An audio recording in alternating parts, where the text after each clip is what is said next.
कथा सुनी कि वाराह भगवान ने पृथ्वी का उद्धार किया। पृथ्वी को प्रकट नहीं किया वाराह भगवान ने, पृथ्वी का उद्धार किया। मुझसे किसी ने प्रश्न किया था कि ये वाराह भगवान ने पृथ्वी को प्रकट किया, ये कैसे है? तो हमने कहा कि नहीं, ऐसे नहीं। पद्मकल्प श्रीमद् भागवत में जो प्रसंग है जिसमें भगवान वाराह अवतार लिए, जब सृष्टि का ब्रह्मा जी ने फिर से सृजन आरंभ किया तो उस समय उन्होंने अपने मानस से 14 पुत्रों को प्रकट किया, जिसमें मरीचि, अत्रि, अंगिरा, भृगु, दक्ष, नारद, पुलस्त्य पुलह, क्रतु, सनत कुमार, रुद्र, इन 14 मानस पुत्रों को प्रकट किया। लेकिन जब कोई सृजन करने में समर्थ नहीं हुआ तब उन्होंने उनके शरीर, ब्रह्मा जी के शरीर के 2 हिस्से हुए, जिससे मनु जी और शत्रुपा जी हुए।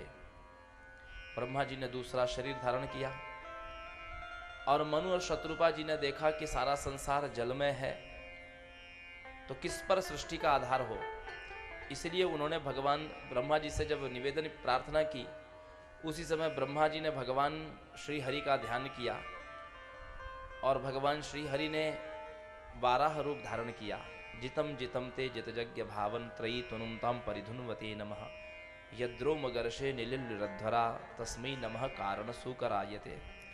तो भगवान ने क्या देखा कि पृथ्वी रसातल में चली गई है, जलमग्न है। तो भगवान वाराह ने पृथ्वी को अपने दाढ़ पर रख करके जल के ऊपर में स्थापित किया। लेकिन ये पृथ्वी उत्पन्न कब हुई? इसके पूर्व कल्प में, जो सारस्वत कल्प था, जिसकी कथा देवी भागवत की है, इस सारस्वत कल्प में मधु कैटब के शरीर के मेद से, हमारे शरीर में 7 धातुएं होती हैं। जो आप भोजन करते हैं, भोजन से रस, रस से रक्त, रक्त से मेद, मेद से मज्जा, मज्जा से हड्डी, हड्डी से वीर्य बनता है। तो वही मेद राशि से ये पृथ्वी की उत्पत्ति हुई है। इसीलिए मिट्टी, मृदु भक्षण को अपवित्र माना गया। मृदु भक्षण, मिट्टी खाना अपवित्र माना गया। और पृथ्वी को एक नाम और भी दिया गया है, मेदिनी, क्योंकि ये मधु कैटब के मेद से उत्पन्न हुई है। तो भगवती का ये कथानक जो है, इसमें भगवती का जो चरित्र प्रकट होता है, जो स्वरूप प्रकट होता है, उस स्वरूप को कहते हैं हम लोग महाकाली। क्योंकि यहां पर ब्रह्मा जी ने निशा देवी की, रात्रि देवी की स्तुति की है, निद्रा देवी की स्तुति की है। तो निद्रा और रात्रि देवी और कोई नहीं, अब तो महाकाली है। तो ये महाकाली का यह कथानक माना जाता है। उसी प्रकार आपने भगवती के, त्रिपुर सुंदरी के उपासक भगवान हयग्रीव के चरित्र को भी सुना कि हयग्रीव भगवान ने अवतार क्यों धारण किया। इसके उपरांत आपने सुना कि भगवान व्यास जी ने पुत्र की कामना से अपने आश्रम में नारद जी से प्रश्नोत्तर किया और नारद जी के द्वारा उनको यह विदित हुआ कि संसार में आराध्या परमा शक्ति सर्वैरपि सुरासुरैः नातः परतरम किंचित अधिकम जगति तले। अर्थात चाहे देवता हो, ऋषि हो, मुनि हो, रागी हो, विरागी हो, गृहस्थ हो, सन्यासी हो, सबके लिए यदि कोई उपास्य है तो भगवती ही है। नातः परतरम किंचित अधिकम जगति तले, इस संसार में उनसे श्रेष्ठ और कोई नहीं है। सत्यम सत्यम पुनः सत्यम वेद शास्त्रार्थ निर्णयः सेवनीया पराशक्ति निर्गुणा सगुणा अथवा। और देखिए, हमारे यहाँ पंचदेव की उपासना होती है। गणेश जी के उपासक को गणपत्य कहते हैं, सूर्य के उपासक को सौर कहते हैं, भगवान विष्णु के उपासक को वैष्णव कहते हैं, शिव के उपासक को शैव कहते हैं और शक्ति के उपासक को शाक्त कहा जाता है। लेकिन ऋषियों का मानना है कि सारे लोग मूल रूप से तो शाक्त ही हैं। कोई कहता है कि हम लोग वैष्णव हैं, हम लोग द्वादशी को एकादशी का व्रत करते हैं, हम लोग वैष्णव हैं, हम लोग ऐसे करते हैं। कोई कहता है कि हम लोग भस्म त्रिपुंड लगाते हैं, हम लोग शैव संप्रदाय के हैं। सब लोग ऐसे ही कहते हैं। कोई कहता है कि नहीं, हम लोग सूर्य की, परमात्मा सूर्य की उपासना करते हैं, हम लोग सौर हैं। लेकिन मूल रूप से सभी लोग शाक्त हैं। शाक्त क्यों है? क्योंकि सज्जनों माताओं, आप किसी भी देवता की उपासना करते होंगे, लेकिन आप संध्या तो करते ही हैं। जो व्यक्ति संध्या नहीं करता है, ध्यान दीजिएगा, संध्या किसको कहते हैं? जो संधि काल होता है, जैसे रात्रि समाप्त होकर के प्रातः लगती है, तो वो जो संधि काल होता है उसको संध्या कहते हैं। उसी प्रकार दोपहर में 12 बजे से 11:30 से लेकर 12:30 के बीच में जो संधि काल होता है, प्रातः समाप्त होकर के अपराह्न लगता है, मध्याह्न, तो इसको भी संध्या कहते हैं। ये भी संधि काल है। तीसरा, सूर्यास्त के उपरांत रात्रि जब लगती है, रात्रि का प्रथम प्रहर सूर्यास्त के बाद में, उसको भी संधि काल कहते हैं। इन तीनों काल में जो उपासना की जाती है उसको कहते हैं संध्या। तो इन तीनों काल में आप किसकी उपासना करते हैं? इन तीनों काल में आप गायत्री की उपासना करते हैं।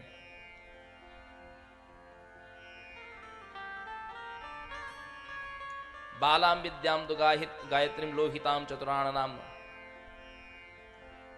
और मध्याह्ने विश्वरूपाम च, और सायाने शिवरूपाम च।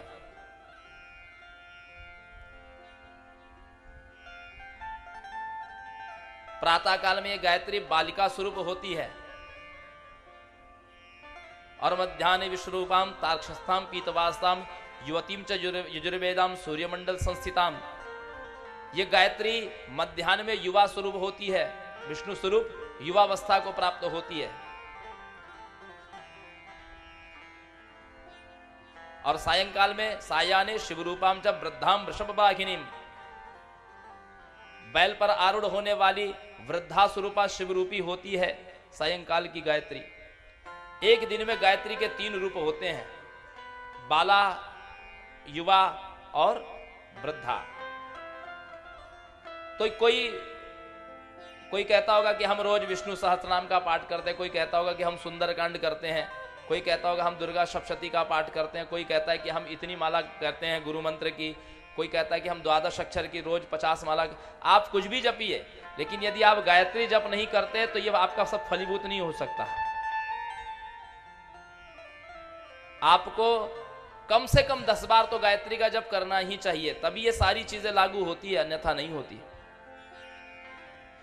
और जो आप गायत्री की उपासना कर रहे हैं प्रतिदिन, इसीलिए हम जितने भी लोग हैं, चाहे वो वैष्णव संप्रदाय के हों, चाहे शैव संप्रदाय के हों, या अन्य किसी संप्रदाय के, लेकिन मूल रूप से हम लोग सब शाक्त ही हैं, अर्थात शक्ति के उपासक।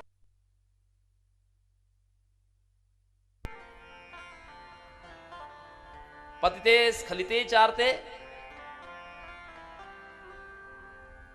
विष्णुहीनम रुद्रहीनम न वदंती नराकिलाः। कोई यदि गिर जाए, चलते चलते गिर जाए, थक जाए, तो क्या कोई इसको ऐसा कहता है कि ये विष्णुहीन हो गया, ये रुद्रहीन हो गया? लोग उसको क्या कहते हैं? शक्तिहीनम वदंती नराकिलाः, अर्थात शक्तिहीन है। जैसे आपको कोई कहे कि भैया ये 50 किलो की बोरी है अनाज की, इसको जरा उठा करके मेरे सर पर रख दीजिए, तो आप कहेंगे नहीं, हमारी शक्ति नहीं है भैया उसको उठाने की।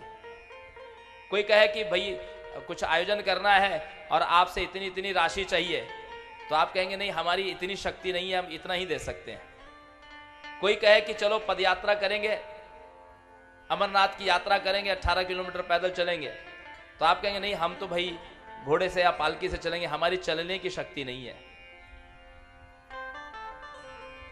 कोई कहे आपको 4 घंटा 5 घंटा बोलना है, तो आप कहेंगे नहीं, हमारी इतनी बोलने की शक्ति नहीं, हम 1-2 घंटा बोल सकते हैं। कोई कहे कि आप नीचे पालथी मार करके बैठिए, तो आप कहेंगे नहीं, हम 2 घंटे से ज्यादा नीचे बैठने की हमारी शक्ति नहीं है। अर्थात शक्ति ही सर्वत्र पूज्यन्ते। लोग यही कहते हैं कि शक्ति नहीं है। कोई रुद्रहीन विष्णुहीन नहीं कहता, कोई नहीं कहता कि गणपतिहीन हो गए, हम सूर्यहीन हो गए। शक्तिहीनम वदंती नराकिलाः, सब लोग शक्तिहीन, शक्ति की ही बात करते हैं। अर्थात इस संसार में एनानम भजते योगी तान दृगन्नास्तैव कुत्रचित सर्वोपास्या सर्वमाता शैवी शक्तिर्महाद्भुतः। संसार में ऐसा कोई प्राणी है ही नहीं जो इस शक्ति की उपासना न करता हो, चाहे हिंदू हो, चाहे मुसलमान हो, चाहे सिख हो, ईसाई हो, जैनी हो, बौद्ध हो, कोई भी धर्म का व्यक्ति हो, सभी लोग शक्ति की ही पूजा करते हैं। अंतर केवल इतना है, उस शक्ति को हमने नाम दिए, हम दुर्गा कहते हैं उसको। हमने दुर्गा उस शक्ति को नाम क्यों दिया? अरे विज्ञान को मानने वाले जो ईश्वर को नहीं मानते, नास्तिकतावादी, उनको भी जब आप प्रश्न करते हैं, किसी नास्तिक व्यक्ति से प्रश्न करिए जो विज्ञान को मानता हो, धर्म को, अध्यात्म को न मानता हो, उसको प्रश्न करिए कि संसार कैसे बना। ये सूर्योदय होता है, सूर्यास्त होता है, समय से मौसम बदलते हैं, ऋतुएं बदलती हैं, पुष्प समय से लगते हैं, समय से फल लगते हैं, हर ऋतु के अलग अलग पुष्प, अलग अलग फल, ये कौन नियंत्रण करता है? तो कहेगा कि ये, हम कहेंगे कि ये भगवान करते हैं, तो बोलेगा भगवान उगवान कुछ नहीं होते। ये सब कैसे होता है? बोले सुपर नेचुरल पावर। क्या कहेगा वो? Super natural power. सुपर यानी विशेष, नेचुरल यानी प्राकृतिक, और पावर यानी शक्ति। तो भाई झगड़ा कहां पर है? हम भी तो वही कह रहे हैं शक्ति है, हम भी तो वही कह रहे हैं कि शक्ति है। उस शक्ति हमने दुर्गा नाम दिया। क्यों दिया? सर्वबुद्ध्या अधिदेवी अंतर्याम स्वरूपिणी दुर्ग संकट हंत्रीति दुर्गेति प्रतिथा भुवि। वो प्राणियों के दुर्गम संकट को हरण करने वाली है वो शक्ति, इसलिए हमने उसको नाम दिया दुर्गा। और वो भक्तों की इच्छा के अनुसार, आवश्यकता के अनुसार अनेकों रूप धारण करती है। जिसने जैसे जैसे माँ के रूप का दर्शन किया है, उसने वैसे वैसे माँ की पूजा की है, माँ के मंदिर बनाए हैं, माँ के संबंध में उन्होंने वैसे वैसे काव्यों की, भजनों की, स्तुतियों की रचना की है। और जिन्होंने दर्शन नहीं किया उनके लिए वो निर्गुण निराकार ही है।